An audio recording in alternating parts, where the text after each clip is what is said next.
Bismillahirrahmanirrahim. Assalamualaikum warahmatullahi wabarakatuh. Alhamdulillahirabbil alamin. Allahumma salli ala Sayyidina Muhammad wa alihi wa sahbihi wa sallim. Syukur alhamdulillah kita masih diberikan kesehatan oleh Allah subhanahu wa ta'ala. Saya doakan semoga sahabat semua selalu dalam lindungan Allah subhanahu wa ta'ala, dimudahkan rezekinya serta dipanjangkan umurnya. Amin ya rabbal alamin. Sahabatku yang dirahmati Allah, ternyata ada 5 tanda derajat seseorang sedang diangkat oleh Allah subhanahu wa ta'ala. Sebagai manusia, kita seringkali diberi ujian dengan berbagai situasi dan keadaan dalam menjalani kehidupan duniawi ini. Ujian yang diberikan oleh Allah subhanahu wa ta'ala kepada seseorang merupakan suatu pertanda bahwa Allah subhanahu wa ta'ala sedang mengangkat derajat orang tersebut. Biasa saja Allah subhanahu wa ta'ala memberikan ujian berupa kelapangan atau berkecukupan dan keadaan sempit atau tidak memiliki apa-apa. Namun ujian yang diberikan oleh Allah subhanahu wa ta'ala kepada seseorang itu tentunya dengan keadaan dan situasi yang berbeda-beda yang dialami seseorang.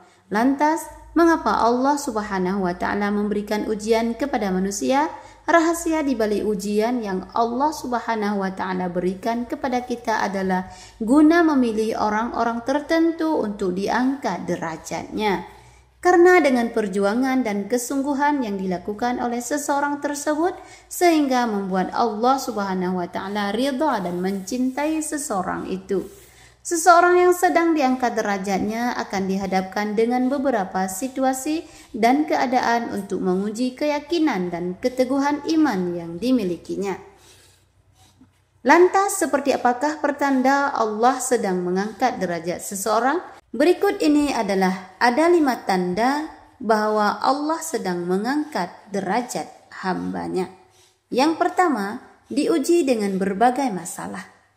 Seseorang yang diuji dengan berbagai masalah yang dialaminya bukan membuat mereka hancur, akan tetapi menjadikan mereka lebih tabah dan sabar serta ridha terhadap ketentuan Allah subhanahu wa ta'ala. Karena setiap ujian yang diberikan oleh Allah subhanahu wa ta'ala sesuai dengan batas kemampuan hambanya masing-masing. Sebagaimana disebutkan dalam surah Al-Baqarah ayat 286, yang artinya Allah tidak membebani seseorang melainkan sesuai dengan kesanggupannya. Dia mendapat pahala dari kebajikan yang dikerjakannya dan dia mendapat siksa dari kejahatan yang diperbuatnya. Maka berdoa, ya Tuhan kami, janganlah Engkau hukum kami jika kami lupa atau kami melakukan kesalahan. Ya Tuhan kami, janganlah Engkau bebani kami dengan beban yang berat, sebagaimana Engkau bebankan kepada orang-orang sebelum kami. Ya Tuhan kami, janganlah Engkau pikulkan kepada kami apa yang tidak sanggup kami memikulnya. Maafkanlah kami, ampunilah kami, dan rahmatilah kami. Engkaulah pelindung kami. Maka tolonglah kami menghadapi orang-orang kafir. Kemudian yang kedua, dihadapkan dengan orang-orang yang tidak menyukainya.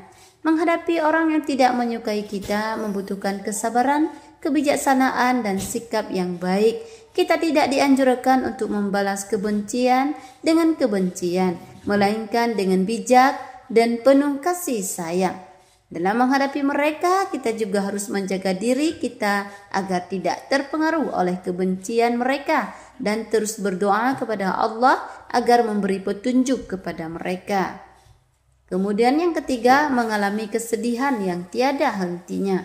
Ketika kamu dihadapkan oleh berbagai masalah dan mengalami kesedihan tiada henti karena ujian yang sedang kamu hadapi, yakinlah derajatmu akan diangkat oleh Allah subhanahu wa ta'ala. Sebab dunia ini adalah medan perjuangan seorang mukmin untuk menjadikan manusia sebaik-baik hamba yang dinilai dari amalnya. Sebagaimana Allah subhanahu wa ta'ala berfirman, Maha suci Allah yang di tangannya lah segala kerajaan, dan dia maha kuasa atas segala sesuatu yang menjadikan mati dan hidup, supaya dia menguji kamu siapa di antara kamu yang lebih baik amalnya, dan dia maha perkasa lagi maha pengampun. Quran surat Al-Mulk ayat 1 sampai 2. Kemudian yang keempat, didorong terus untuk beribadah. Didorong oleh kewajiban untuk terus beribadah. Hal semacam ini boleh jadi karena terpaksa dan takut akan siksaan.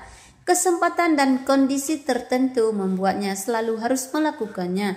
Contoh yang paling sederhana dari kejadian semacam ini adalah ketika seseorang dengan mudah melakukan kebaikan dan ibadah yang sebelumnya tidak direncanakannya.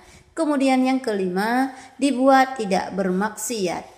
Seseorang yang sedang diangkat derajatnya oleh Allah Subhanahu wa taala adalah akan dibuatnya kesulitan untuk berbuat maksiat. Sekalipun seseorang itu sudah merencanakannya untuk berbuat maksiat sebelumnya, namun tetap saja maksiat yang akan dilakukannya selalu gagal. Nah, itulah sahabatku 5 tanda derajat seseorang sedang diangkat oleh Allah Subhanahu wa taala. Demikian wahai sahabatku, itulah yang dapat saya sampaikan. Semoga video ini bisa bermanfaat bagi kita semua. Amin ya rabbal alamin.